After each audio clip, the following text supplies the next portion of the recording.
Want to go? Okay.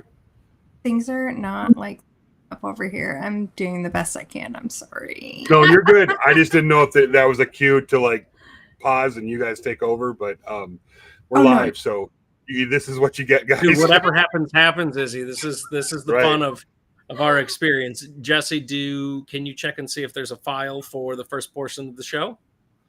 I can, but let's just keep talking because you're on a roll, Izzy. I think we're live on YouTube. I'm wanting to, so the brands I got to visit with, everyone who I talked to was on, and everybody that could jumped right in, and it was just supporting with tools, and a lot of companies are coming. Surf Prep's going to be there, of course, because they're a freaking amazing company, and they were I think they were the first to say yes, let's do this. So that's just absolutely phenomenal, and we're really excited about it. And the theme, the response we've got from the maker community and the brand community, and these people that are, they're in the trenches doing the hard work. They're so excited about this. We've got we've got a couple robotics teams from different schools, high school age kids that are they're just like, reading the letters and seeing the comments. They're so excited about this event and being able to be around social media content creators, and see what we do and be part of it at some level and show off what they do, which we're excited about seeing too. So lots of good things around it. I could go on for the next 2 hours about it, but I don't want to put everybody to sleep. So, well, I will sit here and listen. How many people are actually coming to this event? Altogether, I think there's a little over 100 people involved. Probably 28 to 30 content creators that everybody knows or knows of. And then we have supporting staff. Then we got some area members. So we have some team members that are coming from Beitzel Construction Group, which, if you guys know Beitzel, they're like East Coast giant construction company. So they're involved. They're jumped right in and are helping support the trades, which is awesome. And they're sending a couple of their people. There's some local businesses that are going to send some people over to be part of it too, to have fun, learn, be part of that experience. So and some kids from Allegheny College. We've got some kids from Allegheny College that are not going to be on teams, but supporting. They're the supporting staff for the teams. We've got the dean of Frostburg is going to be there, which we're excited about. Some other some well-placed individuals in the community I probably shouldn't talk about, but they'll be there. So it's exciting. It's, we're going to get the thing. I think this year is I want this to be a crazy fun event and not a stressful build, because build challenges can sometimes be stressful, and that's not what this is. This is about having a lot of fun and showing the world how exciting and fun it is to build things with your hands and just have a really good time. Right. Yeah. And so there's going to be how many teams? Like, how much can you tell us? 6 teams. There's 6 teams. Okay. Most of the teams have 5 people. There's a couple with 4. Then each one of those teams will have support staff to help them. We'll have videographers, photographers. In fact, you may see one of the photographers walking around in the background here. I think he's been taking my wheelchair for a test drive. Close friend of ours for many years. He's a great guy. And I forget, a lot of the staff members from Western Maryland Works will be there helping support. There he goes. A lot of the staff members from Western Maryland Works will be there supporting this event. And then I should probably mention that during the day we're at Western Maryland Works at this makerspace. Well, I'll just call it that to make it easy. And the evening we're all going over to the Rocky Gap Resort. It's a resort and casino with a golf course. It's a fancy place. And we have a couple hour event planned there. So we'll leave from 9 to 5. We're at Western Maryland Works, and then we go to Rocky Gap. Everybody gets an hour to get washed up, and then from 6 to 8 we have other evening events and dinner and some just fun things planned. So we'll have some blitz challenges where do you guys know what blitz challenges are? Like sponsored blitz challenge. Have you ever seen like the 3 nail challenge, like who can drive the 3 nails the fastest, or who can drive the most screws in 30 seconds? Yeah. So we're asking our brands, our bronze level brands and up, to create challenges for people to have fun with. And there's Nikita Screw Challenge, Hillman Power Pro screws, and Makita. And then Yeah. DeWalt is going to be doing the nail challenge. And Yeah. then Bo is going to be doing like a Shuffleboard challenge with their knobs, which is going to be freaking hilarious. And Hannah's came up with, well, her sister I came up think with that's supposed to something- be a secret. Oh, something Yeah, we super can't- cool. Yeah, Yeah, we can't. something awesome and tough. So, yeah. And Gertzner is going to be there. And Yep. Do you guys know Gertzner? I'm curious if you know the name Gertzner. I do not. I don't either. Maggie Okay, told and me, but I'm not surprised, and it's kind of like if you were. I'm a fifth generation, tradesman, craftsman, and the world I grew up in, Gertzner was the biggest name, hands down, period, for toolboxes. So if you'll go back about 35, 40 years, and you'll see whether it's a really good carpenter or a machinist, they have these amazing wooden toolboxes that were all very well laid out. That was a Gertzner, and I have a story to tell about this because I love telling this story. My uncle and my grandfather, uncle, father for a while were high-end furniture manufacturer builders. They built nice furniture and in built-ins and stuff. And I watched my uncle give a guy a job like without asking him any questions because he walked in with the Gertzner toolbox. And he said, let me see one of your chisels. He pulled a chisel out and it was really sharp. He said, sharp chisel and a Gertzner toolbox, you got a job. I watched that happen when I was, I guess I was 14 at the time. So I'm just thrilled to pieces that this is Gertzner's first ever introduction into the social media world and that they're doing it like this. Like, this is epic for me. So yeah, that's awesome. And I did a quick Google and yeah, those, in my circle of friends, they were called like machinist toolbox. Yeah. It's got a bunch of short drawers that are normally lined with like green felt, right? Yeah. So you'd see in the woodworking world, you'd see chisels, hand planes, fancy squares, Fibonacci guides, all those things would be lined up in their Gertzner. And so that's them. Yeah, that's really cool that you got them on board. It's also amazing that they're jumping into social with you because you're so cool, but then also well, and that the brand has the staying power because I mean they've been around pre-World War II, right? Yeah, 118 years now. Yeah, and it's still family run. It's still in the family. So, and then they're launching. Get this, they're launching the new Maker Toolbox series during this event. Yeah. So they have a new design for it's. They call it the Maker series. It's gorgeous. So you'll get to see them. You may have a chance to win one, Jesse. You don't know. Never know. We're excited about having them involved, and not to diminish anybody else. I mean, we even had Harvey's donating. Harvey's donated stuff, a bandsaw and a lathe. Yep. Phantom donated a 4x4 CNC. They're bringing it up. Phantom's bringing up their 4x4. They're going to man the CNC, so they're going to have somebody there that can run it the whole time. Wood and metal? What's that?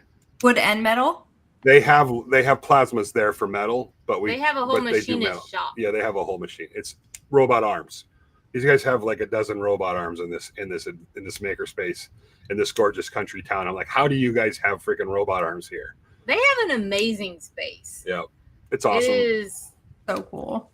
And country and just awesome. And I don't normally have nice things to say about big brands, so think the large names that we all know. And even though they couldn't move fast enough, because we planned this all in 4.5 months, so even though they couldn't do cash because it's just too fast and they need approval and process, both DeWalt and Makita jumped in and donated a massive amount of tools to this. And they both know that they're both going to be there. I mean, like, this is the first time I've ever heard of two big name brands cooperating like this. Like, because it's about skilled trades, it's about economic growth, it's about that, and they understand that messaging. We're like, hey guys, look, we're bringing DeWalt and Makita. We told them both that. They're like, that's great. We don't care. This is what we want to be involved in projects like this. It's the first time ever that you've ever put those brands under the same roof on a small event, and they're there. So for us, that's pretty exciting. So It is. And I It don't- is. It is really cool. I mean, like my ex-husband, he teaches auto body at our local tech college. But I mean, I keep telling him, I'm like, because I'm, doing more of the social media stuff. I'm like, you need to push your teaching side of this to get people in and get these brands in to donate things to the school, because everyone's always, totally willing to donate when it comes to the skilled trades. And so I keep pushing them. I'm like, come on, you gotta Yeah. reach out and just tell them what you're doing. It's happening more and more, and you'd be surprised at the numbers. I mean, there's become in the last, I think a lot, Mike Rowe probably has a lot to do with it and the social awareness that he's raised around it. But we're seeing more and more people interested in the trades, and the fact that it's slowly, very slowly happening in at different levels in different trades, but you're seeing an increase in pay for particular trades, So we're seeing that. So there's more and more interest in it, but it's still so small that, you figure, I forget what the numbers are, so don't quote me on these, but it's like every 2 weeks, I forget something of the numbers exactly, but it's like 3 people retire, 1 person comes up to replace them. And that's not the real numbers per week, but that's statistically, that's what it looks like. It's a 3-to-1 ratio. So every week, 3%, that number 3 people are retiring. There's only 1, even with the growth, there's still only 1 person to replace them. Yeah. And, my generation is, we used to talk about the baby boomers retiring, and now it's my generation's like, oh, the Gen X is retiring soon, and we're that last working, like, getting our hands dirty generation, and the people coming up behind, it's just slower and slower. So it's still very much a thing that we need to talk about and share. And for us, and for my part, what I find works really best is we start with the technology, because that's what the younger generations are accustomed to. We show them that the technology now is so much different than when I was their age, and that these jobs have become safer, they're easier, they're better paid, and it's a much more comfortable work environment than it was 30 years ago. So, and we, teaching them the technology that's around it, and we're developing some of that technology here at our place, and with some of the engineering groups that we play with and work with, and to see what's coming behind the scenes, like what's coming over the next couple of years, what's coming out, guys. Whoa. These are all things that significantly make advances into that space, where you see accessories and fixtures supporting technology that's already there, that makes these jobs even better and easier and less hard on the body. So it's really exciting times, but we definitely need to spend more time raising awareness for the things like economic growth and skilled trades. That's really important. Absolutely. No, I got a couple of general contractor and home builder buddies here in St. Louis that say that people who have finished carpenter school here in St. Louis, there are next to none of them under the age of 30. Yeah. Like we just don't have. I mean, there's laborers and guys who do it, but there aren't people graduating from carpenter school that are under 30 right now, which is nuts. The other one that I heard recently, I got a buddy who's a plumber in rural Illinois, right? Pretty far removed from major cities. And in this year alone, because of people retiring, his business has grown almost 25%. And he runs a one-man show. And it's just that the work is there, and there's nobody else but him to be doing that work. And he's growing like crazy. And I mean, the work is out there. So I think what you guys are doing is awesome, and we need it. It's the same in Green. I hear the same story, and we know people all over the country. But it feels like it's the same story in most places. Like here in Greenville, if you want a contractor to build a house for you, and you want a contractor that's reputable, if you're going to spend that kind of money, you're waiting 12 months to 2 years to get your house built, to get started on your house being built. If you want to do a remodel job and you're looking for somebody reputable, even basic remodeling job, it's 6 to 9 months out, and the money that you have to pay to get them in that 6 to 9 months it's a lot different than it was even 5 years ago. I mean, some of these jobs are, double the price, And I think we're going to see a lot more of that. And, that depends again on the trades, like the welding trades, the value of welders is going way up. Electricians and the typical ones that get paid well already. So, electricians, plumbers, tin knockers, HVAC guys.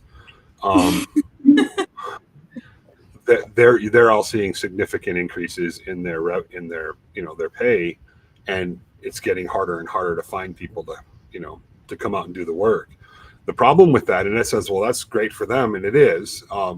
But the problem with that is if you're at home with 4 kids running around upstairs banging on the floor when you're trying to do a podcast and your air conditioner goes out, there's gonna be a lot of misery for a few days while you can either fix it yourself or try and find someone to get out there.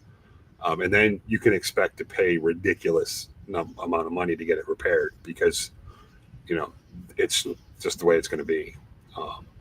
And that's on top of, and I don't mean to go down a deep path, but that's on top of inflation, raising prices, protein shortages, all the other things that are making their grocery bills go up and the gas bills go up and the power bills go up. And then you're paying extra for that. That gets pretty hard on us. So and that all starts with having a really good infrastructure of skilled trades people. And I'm not saying don't pay them well. We definitely should be paying them well, but we shouldn't, when you have to wait 9 months to have a window replaced or 4 or 5 days to get an air conditioning fixed, that gets pretty brutal. So anyway, all right, I'm off my high horse. I'm going to jump off the salt box. No, That's okay. No, my ultimate fallback plan, if my entire universe crumbles around me, is to go to the Badlands and start laying pipe with a stick welder. So there you go. Yeah. No, I was lucky when I went to community college here in St. Louis.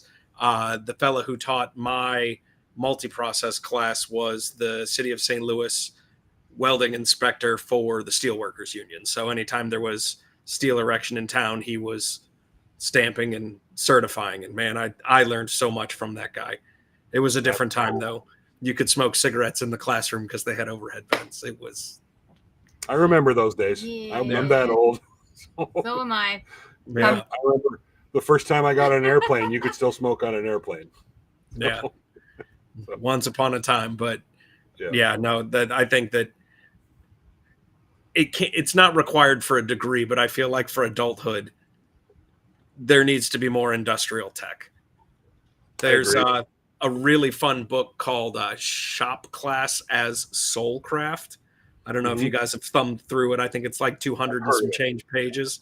And it just talks about how it's not that not everybody is destined for college, but some people, because they aren't even exposed to working with their hands, never get a chance to realize the joy. And that's one of the things about what you guys are doing that really strikes a chord with me, is that if I didn't have a dad and a grandpa that pushed me in grade school to pick up power tools and make the things that I wanted instead of, try and find somebody to do it for me, I'd never know the kind of joy that holding tools brings. And so at any level that you guys are getting people getting tools into their hands and making a difference and showing people what can be, man, I got your back. That's just awesome. That's good to hear. And you're right. There's we do once in a while we do a corporate, what we call corporate retreats here. Well, we'll have small groups of corporate teams come in, and we have some standard stuff, like they build a trebuchet over the course of an 8-hour period, and then they have a competition at the end of the day, and we give them a basic set of materials and a basic set of plans, and just kind of like, these are the guidelines, you tweak it from there. Or we build an Adirondack chair, one of my designs, or something like that. And we have these events here, and we see these guys that are normally, outdoor sales or office folks or designers or engineers, even engineers that sit at a desk, and design all day. And they come out here and they build these things, and they're like, can we come back? We want to come back here and do, because they built this thing. And at the end of the day, they're like, I built this thing. Look at this. I built it. Can I come back and build 3 more for my house? That we see that all the time. There is an intrinsic value, and it's a deep emotional mind. It's a deep emotional effect, something that happens in your mind. And I can't explain it, but I felt it a million times. When you take something raw and you turn it into something refined with your hands, and when you're done, it's not it's not abstract. It's not this thing that lives out in the ether somewhere. It's sitting right in your hands. You're like, I built this. There is a satisfaction that is unparalleled to that feeling. And Absolutely. people who have never experienced and experience it for the first time, I freaking love watching those people because their eyes are this big around. They feel accomplished. They're excited. I did this thing, and it's like, and I just sit there and I mean, I love it, but in a way, I kind of feel slightly sorry for them, and I maybe that shouldn't, but I'm like, I know most of my friends experience that all the time, so much so that it almost becomes just part of the path and who we are. We're just like, I got this thing done, and it's cool and it's satisfying, but they forget like what those people get to feel for the first time ever. I get jealous of it as well. I'm like, I miss that, you know, just complete and utter excitement. And it could be like a total piece of crap. The wood could have, you know, they could have cracks in it everywhere. Terrible job sanding it. You know, it could be whatever, but they built it, and that satisfaction, seeing that in their face it's better than any drug. It's just like, that's cool. Yeah. So, you know, and so when I see that, and that's, you know, and I've been around the block, guys. I mean, I've been up and down the hill a few times. I've been in a lot of industries. I play around in a lot of different things.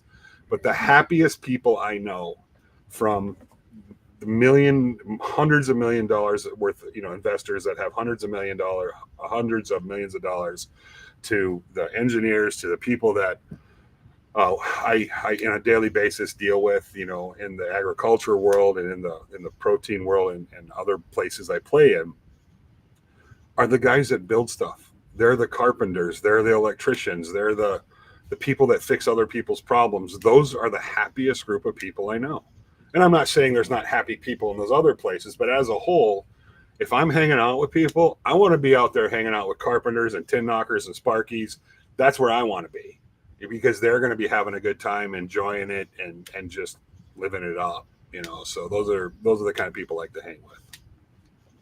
I want to take a step back and talk about like the trades and stuff, because I work in a trade that is not woodworking or electrical or any of that stuff. I work in oral surgery. And one thing that I have seen in the trades in my trade that I do for my day job is that we don't have workers, right? You were talking about that, Izzy. It's like there's not enough people to come in and be a hard worker, you know, put forth the effort to learn the trade and execute the trade. But I think it's really important for people to understand that going into the trades, that not only do we need trade workers, we need people that are good. And if you are good and you work hard at what you're doing, you can make a lot of money. And I have been an example of this is that, you know, I was working for a oral surgery office locally that went corporate, and that went horribly sour for me. I left that job, and I'm now working in a private practice where I make $5 an hour more than I was making before, because I know what I'm doing, and I show up and I do my job, and I work 3 days a week now, making the same that I did, you know, down the street. Mm-hmm. But I mean, I think it's really important for people to see that like these trades are important, but if you show up and you do your job and you excel at it, there's so much potential.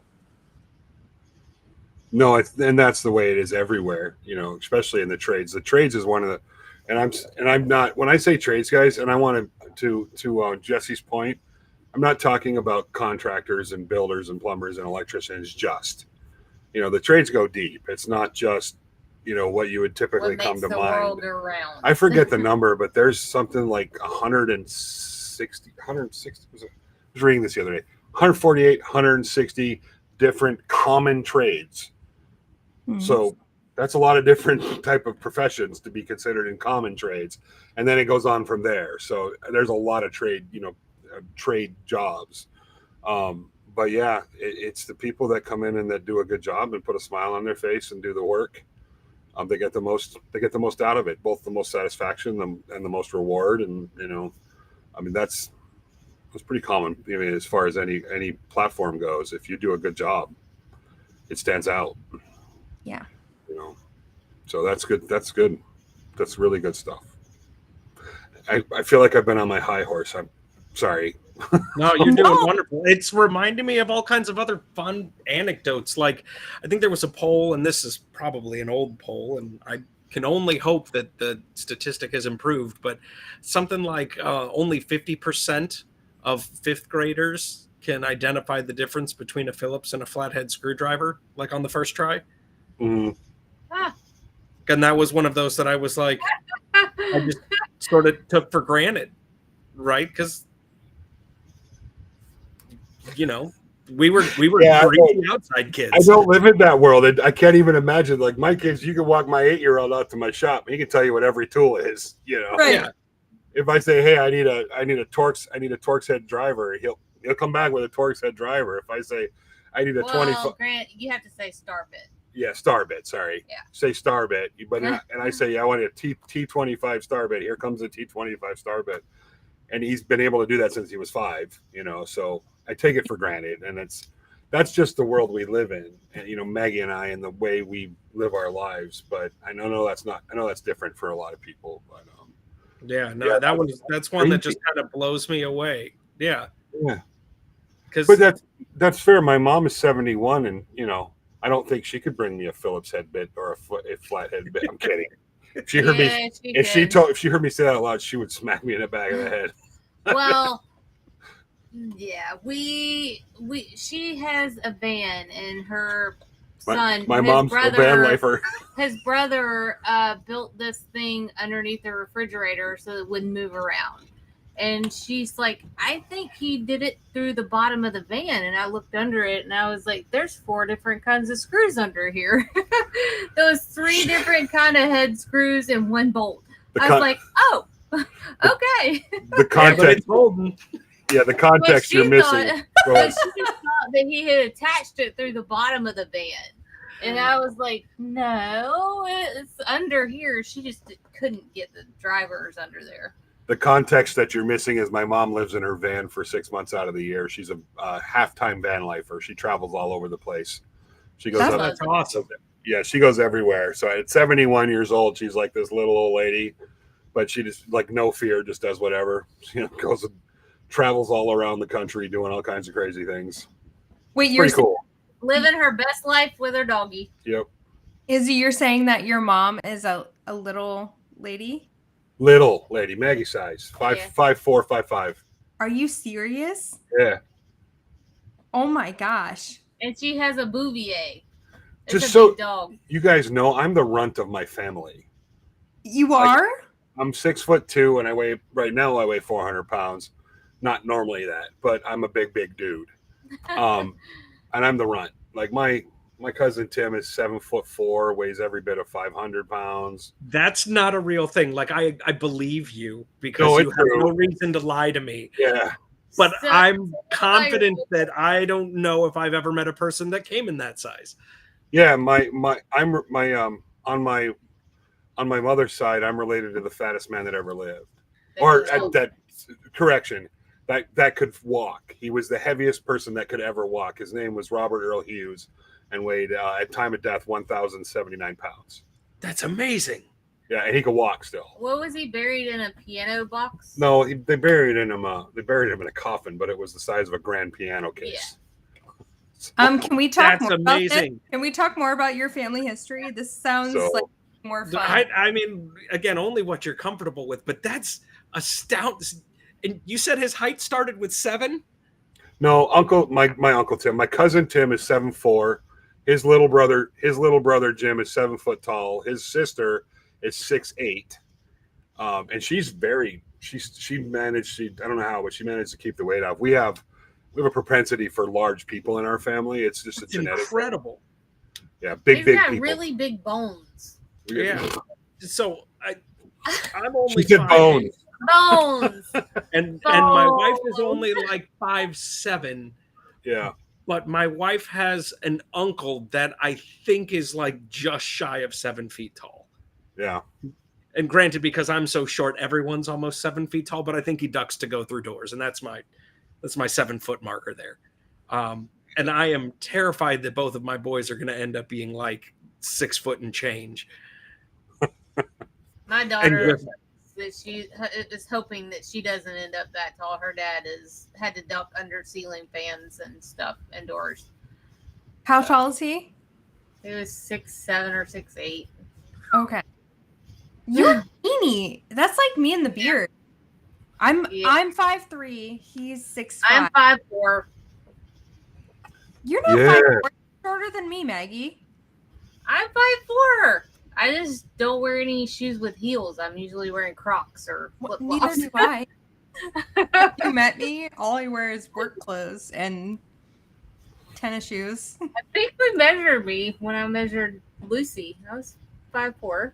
I let her believe she's 5'1". 5'4". I think she's like 4'11" and a half, but who knows? I think I cultivate a stable of really tall friends to get things off of the high shelves for me. So Yeah, I well, I have a daughter to do that. That's what she does when she gets And him. when she gets mad at me. I just put stuff up really high so she has to talk to me. That doesn't happen. that's like Maggie and I probably relate on this aspect, but it's like I am a strong, independent woman. I can do everything myself, and then I'll be like, "Babe, can you get that for me?" Yeah, I'll go get a chair, or I actually open the bottom cabinet up so that I can step inside the cabinet to reach things sometimes. True story. Yeah. I can see that. Yeah. Yeah, So then she wants to wrestle, but I have to drag her across the floor by her arm, and then she stops. Oh my gosh. Can we talk a little bit about some of your 12 years of YouTube projects while we got you here too? Yeah, absolutely. Anything you want. So a couple of them really stand out. And I know that you gained a good bit of notoriety. One from your 3-second table, right? Oh, yeah. That folds down into a box about the size of a cooler, right? Like that was... Yeah, that one's a briefcase. The 3-second table is a briefcase. So it looks like a briefcase, and it unfolds into a table and then folds back up into a table in about 4 seconds altogether. Yeah, no, that thing is awesome. And so I highly encourage all of our listeners to take a lap. Yeah, another one that got a lot of notoriety was the beer cooler picnic table. So it's a full-on picnic table that folds up into the size of a beer cooler just by lifting up on the seats, and it just automatically all collapses into the size of a beer cooler. That one got a lot of notoriety. I think that one. That's the 4-seater, right? Yeah, that one ended up going like mega viral on. It only got 6 or 7 million views on YouTube, but it got something like 330 million views on Facebook. This was years ago. This is probably 8 or 10 years ago, but it was on. That was on the Good Morning America show. It was on. They were showing it on all kinds of TV shows. It was just like, and that was literally one of the worst videos. I just took my cell phone, I set it on a camera, and then I walked over and set it up and put my kid on it. Picked my kid up and folded it back up. It was like a 30, maybe 45-second YouTube video, and that's the one that goes crazy. That was the first one of mine that ever went viral, like big time viral. So yeah, that was a wild one. Yeah, I mean, you've got like tutorials, and I mean, I know people have been mixing vinegar and steel wool together for centuries, 100 zillion years. Yeah. But I don't know. I feel like you might have been at the forefront of getting that kind of stuff up on YouTube, which was kind of neat. Well, I know I'm the first guy that ever turned a bowl on YouTube, like turned, not, like I turned a bowl on YouTube inside and out. I'm the first guy that ever did that. I'm the first guy that ever made a bowling ball on YouTube. I'm the first one. Table saw. I'm the first. Yeah, on a table saw. This is all on a table saw. I turned a bowl on a table saw. Yeah, no, that jig scares the crap out of me, but it looks really well made. It's actually surprisingly safe. People don't understand the physics behind it. See, that's not new technology. I mean, we've been doing that in industry for 75 years. We've been using table saw blades and the like to shape it in the industry, in the industrial world for 75 years. And nobody's ever did it on a table saw. So yeah, no. And again, like I turn on a lathe. That's my bag. But the lathes scare the hell out of me. Oh yeah, no, they are absolutely horrifying, but they are also the most fun you can have with your pants on in a workshop, bar none. Right on. And I know a lot of guys that agree with you on that. A lot of my friends are all turners and love it. They absolutely love it. I'm just afraid of things that can throw things to the ceiling that's 12 foot up. Or Well, see, like the first week that you do it, you just wear a motorcycle helmet. Or explode in your That's face. a great idea. I totally Yeah. want to get a video of Maggie wearing a Hell's we Angels have- motorcycle helmet with it. We That have would be one. awesome. I can do that. That would be awesome. Yeah. No, so those are some of the firsts I think that I had in, you know, my journey to YouTube was a bit interesting, and mad respect for the Wood Whisperer, Steve Ramsey, Laney Shaughnessy. Some of you guys remember him. Matt's Basement Workshop. These were like I call them the four fathers, because they were the first guys doing woodworking on YouTube, like legit, like making full length YouTube woodworking videos. Back then, that was 6-minute videos. You know, I mean, that was if you made more than a 6-minute video, it was like death on YouTube. You never wanted to be over 6 minutes. The shorter, the better. Yeah, Mark and Steve have both been on the podcast with us. So yeah, they're great guys. They're really great guys. And I was watching them, and I was like, and there was more by the time I came around. It's 2013, a couple years after I'd shut down a manufacturing company for rustic furniture. And I was bored. And I was trying to meet woodworkers around YouTube or around Charleston. There weren't any. So a friend of mine suggested YouTube. And I was like, you mean that stupid platform where the kids do dumb stuff? So I didn't even know what it was. So I started checking it out, and I saw Steve and Laney and, you know, Mark. And I was like, hey, I can never edit like they do, but I can show some really cool woodworking projects. So I recorded the first video I ever did on my cell phone. I did like a start, stop, pause, you know, and then just loaded it right from the phone of a table saw blade sharpening jig. Worst video on YouTube today. It still is. I mean, it is the worst possible video you could ever find on YouTube. Is it No, it's terrible. It is so bad. It's still there. I watched it this evening. I will never take it down. I'm like really bad angles, monotone voice, like 2 angles. They were terrible. The lighting was awful. It was recorded on a Galaxy Note 9, you know, and it wasn't edited. It was like stop, start, pause. I mean, literally just stopping the recording, pausing the recording, and then hitting record again after I change an angle. Son of a gun, that stupid thing got like 100,000 views in the first few weeks. Oh my goodness. And I posted it on my 40th birthday. It was posted on my 40th birthday. And then a month later, I posted another video, and that got some attention. And I was like, this is kind of interesting. And so I did some really crazy stuff. I was like, let me show these guys crap they've never seen before. So I made this pretty functional table saw out of a skill saw jammed through a scrap of plywood. And I used that for 6 months. And then I did a couple videos where I built some complicated furniture with like my table saw made out of a skill saw and a coping saw and a hand saw. I just did it, you know, and it got well received. And then I started seeing some of the jigs that were getting a lot of attention. And I'm like, I can build a jig. I mean, I've been doing this for years, building crazy tools and jigs. So I started doing just stupid things. Like I made just small balls with my circular saw and with a screwdriver, just dumb stuff. But it was fun and entertaining, you know. And walking dinosaurs. And it just graduated. It all just graduated from there. And to this day, I still suck at editing, but I'm a lot better than I was 11 years ago, guys. So that's another thing, though, is that, I mean, you're talking about all these like stupid things, but you've also created several things that have become a seller. Like you've sold ideas to people. Yeah, Talk about that a bit. I've been doing that longer than YouTube. Yeah, that's been around for a while. So there's part of my lives I don't talk about because I don't feel like it adds anything to the story, you know, other than the fact that, you know, and for me that was designing proprietary equipment for a process. So I did after I sold my furniture business, I did process and production consulting in the furniture industry. And sometimes that meant designing and building proprietary equipment or equipment that was designed specifically to do one task that nobody else would ever need, except for maybe that company. So I did that for a while, and then it went mostly to consulting and designing. And then I wasn't doing the designing. I was working with engineers. I was scribbling sticks on a napkin and they were drawing them. And then after YouTube, I kind of slowed down with that and I was like, I'm going to learn how to 3D model. So I got on and learned how to do SketchUp, and then I learned SolidWorks, and then I learned, so so that came after YouTube. Actually, YouTube, I probably would have never learned 3D modeling if it wasn't for YouTube.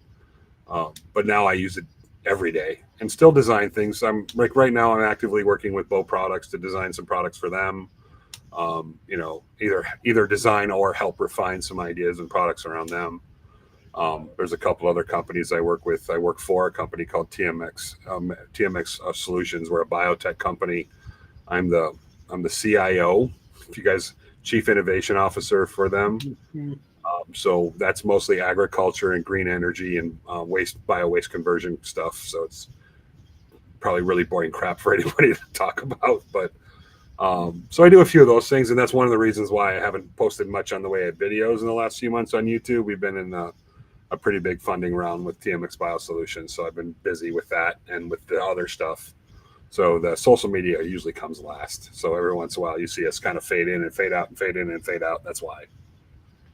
Okay, but the first time I met you at Workbench Con randomly outside the hotel, and I was like, I was smoking. That's how she met me. I was sitting out front smoking. I wasn't gonna say it, okay? No, it's okay. I'm not embarrassed of my bad habits. Neither one of us smoke Yeah, anymore. we quit 9 months ago.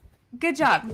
But I met you outside the hotel and you were smoking, and I came and talked to you and I was like, oh, you're lovely. I love this. And I was like, oh my God, I just met somebody that's like really big. Yeah, like 400 pounds and 6'2". I wasn't saying that. I was saying like number wise, which I know what you meant. Numbers don't matter. But I fell in love with the fact that you guys are farmers and you have chickens and you have, plants, and then the Kanoko. Yeah. And I still want one because I want to grow my own mushrooms. Do you think we can fit one of those in the car on the way up? No, they're flying. They can't take it. Never mind. No. We'll have to ship you one. But I just, it wasn't so taken care of properly. You will have mushrooms growing in cracks in your house. So you have to be careful growing mushrooms. It depends. There's a lot to learn around growing mushrooms. You have to understand what you're growing, what breed you're growing, all the things. But what I'm saying is though, like, I love that you guys, like, I met you on a woodworking level and a maker level, and then I got to see more into your life because you guys choose to share that stuff. You share your kids, you share your homestead, your animals, and all of that stuff. The farming a little bit, but I mean, it just, I like the whole circle. I think it's great. Thank you. That means a lot because we're very careful about what we choose to share about our personal. I try to be, and even though I come off kind of as a nut job and a goofball, which is accurate, by the way. We try to be pretty careful about what we actually put out in the world. So I appreciate you saying that, because sometimes I'm like, should I really be sharing the gardening crap? I mean, is that really what people want to see? But surprisingly enough, when we talk, like, we didn't grow this year because we're potentially standing up a new training center here in Greenville, which will take a lot of time for us. And we thought it was going to be happening a couple months ago. So we didn't grow this year, which it's driving Maggie and I nuts. Like, we have a couple volunteer tomato plants. That's true. That's our serenity. I mean, we go out, Maggie and I, strawberries and blueberries. We go out in the morning, have our coffee, we tend our garden, we watch the deer eat the corn. That's our serenity, and we didn't get that this year. And I think maybe that's why our stress level's up. I don't know, but and if or the event, but that's Marianne and Jeff. These guys. By the way, can I take a minute? I wanted to say this earlier, and it slipped my mind. Organizing events is probably one of the more difficult things I've ever been involved in, and I'm not organizing it. I'm just like talking to the people that are organizing it and making plans and doing the fun stuff. Marianne and Jeff from Destination Paradise and their crew, what they pulled off in 4.5 months is insane. It's amazing. Like, it's the amount of detail. So you guys, we love you so much. And they're definitely part of our lives now. We'll be sharing more about them as we get through this event. But yes, back to the things. Thank you for saying that. We missed the garden this year. We really wanted to. I just couldn't make it happen. But we relocated the chickens to Allie's dad's because we weren't going to be here. Before that, we relocated the turkeys because they crawled on my car and scratched it. They thought that was a stepping stone for them. So if they're on the roof, so those guys had to go. If there are any turkeys, yeah, if there are any turkeys, they're at her dad's house. Are they frozen? Could they be. Really? There they are. Hey, we're back. They're in her dad's yard. Like they're in her dad's yard. They're really relocated. If there are they went in my car and went there. That's hilarious. If there are any turkeys or chickens or future animals that are going to be living with us watching this, stay away from Maggie's car. It's the end of you. If you touch her car, you're over. I'm sorry. No, you just go somewhere else. Fully grown male turkeys scare the crap out of me. They're so much bigger than I thought they would be. Oh, they're turkeys huge. Are fun though. Yeah, but like the big male turkeys are like. You can box them. You can literally box with them. They'll box with you. It's awesome. We have a big tree over by the shop, and they would walk with me so that once they got all the ones that were lower that they could hop and get the figs off of, they wanted me to pick them and hand feed them to them. So I would have to pick or pull a limb down so they could get the figs off the tree. Mm-hmm. They followed us. Yeah, true story. They would round me up towards the fig tree. There was 6 of them. I do have to say that I did kind of fall in love with turkeys when I was at Jimmy DeResta's house because his turkeys are like the friendliest turkeys. They're very sweet. And I tried to hold one and it didn't go all too great, but it was still really sweet. And I would have paid money to see that, Jesse. Yeah. I have a video. Roadrunner turkeys are cute. Whenever they don't want to be held, they're gonna whack you. No, she was so sweet. She was so sweet though. Aww. But I'm an animal lover, so you know. Yeah. You know, one of the things that I found interesting is that when we post like stories, let's just say stories about woodworking content, we usually get some DMs and some responses, and anywhere from like 4,000 to 10,000 views on a story throughout a day, and so that's great. But when we would post about our garden and talk about biochar and natural, the way we grow, I'm also have some of my own proprietary formulas that are going to market stuff in the natural organic way of growing things. And I say organic lightly. I don't like that term very much, but it's all vermiculture and frass and other things. So I talk about that in my stories, and the response is fine, even though it might only get, let's say, half the views that the woodworking stuff gets. The DMs are insane. Like the engagement is so much higher than the woodworkers. They're like, well, what about this? And what are you doing this? And why do you have so many tomatoes on them? I mean, I've never seen a plant with so many tomatoes on it. And why are they so big? And how are you, it's engaged. Like they're the most engaged people out of everything that we talk about. It's the gardening that they just like want to know everything. Yeah. And that's really interesting. I think that's really, it's definitely a thing when it comes to content creation is being able to like kind of open yourself up and share maybe not all of your life, but more of your life because people connect with you more on that level. So, yeah, I do DIY, I do woodworking, whatever, but I also share my ducks and my chickens and my pigs, and people love it. People love it. Yeah. I want to, JP's in the comment section. You guys all know JP. We absolutely love him. And his comment was, he made one that almost killed me. And he says, I wish I was kidding. So Mark, the gentleman sitting behind me, was when he was here in the States, took JP on kind of a world tour.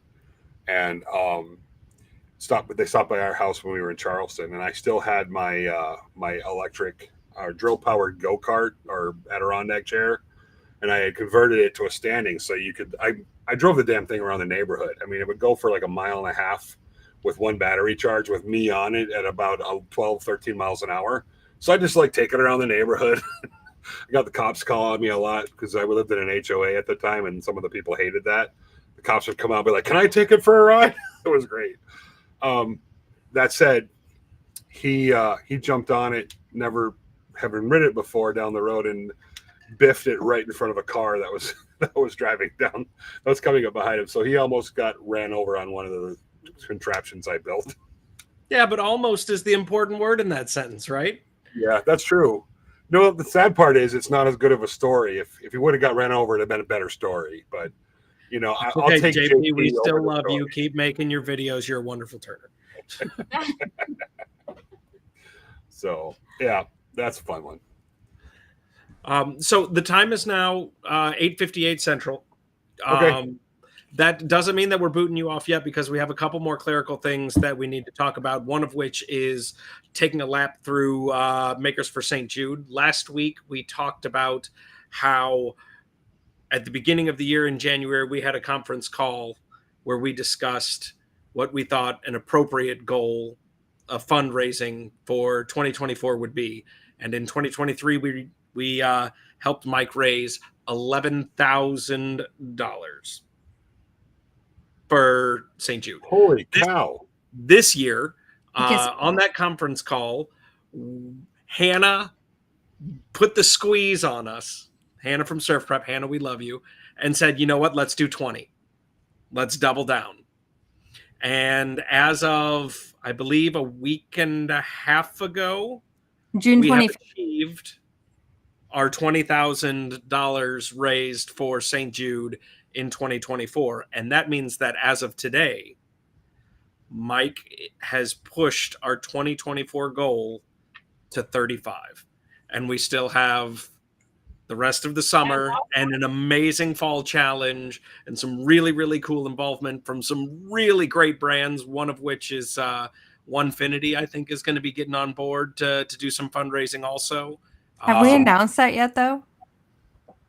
I think that's okay because Okay. they've check. said You we can't just say did. It's announced now.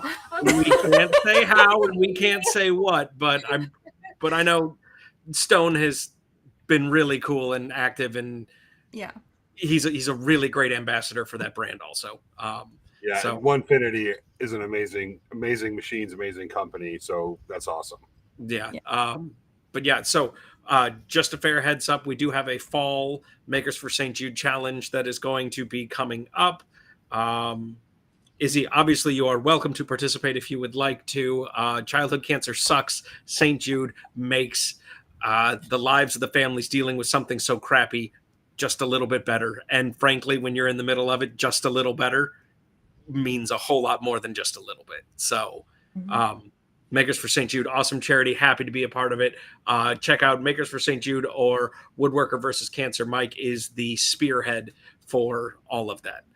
We also need to say thank you to Hannah one more time. Hannah over at Surf Prep, you are a princess. You are a Sparkle Fairy Princess Butterfly Wings of the sanding universe. Your abrasives kick ass. Your machines are a delight. And thank you for hitching your wagon to us because we love you. And I get to see you in like a week and a half. Yeah, you guys get to hang out.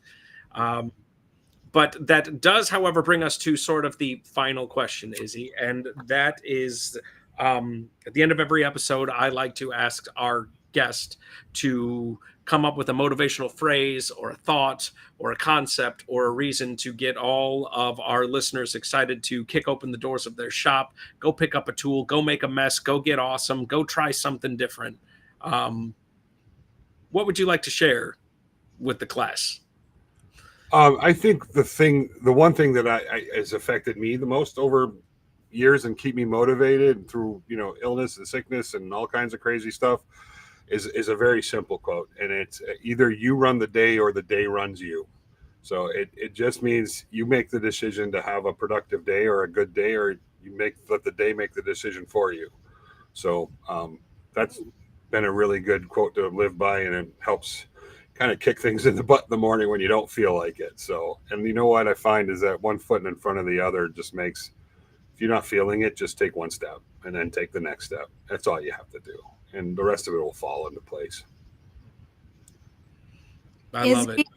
Izzy, as much as I love you, I want to hear from the beautiful lady next. Oh gosh, I don't talk. Maggie, what would yours be?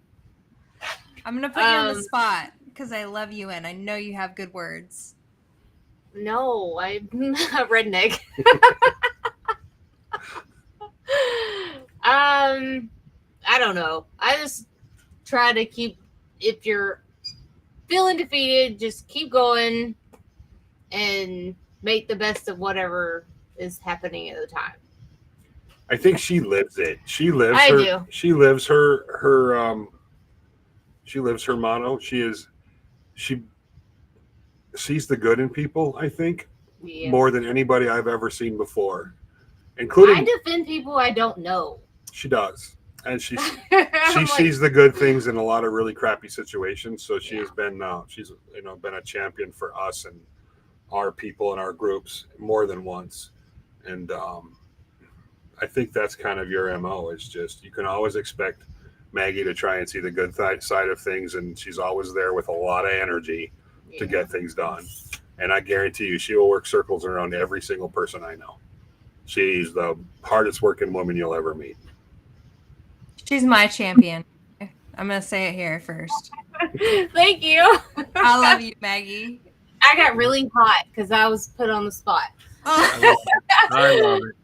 Okay, boys and girls, the time is now 9:04, and that means that we need to be respectful of everybody's time. But Izzy, Maggie, thank you so much for being with us for this hour. I am so excited for the Makers Ultimate Challenge. You guys have done amazing things.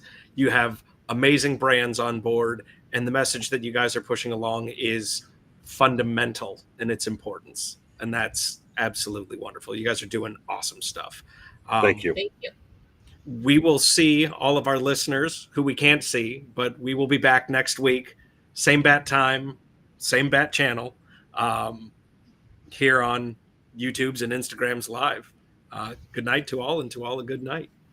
Bye, everybody. See you soon.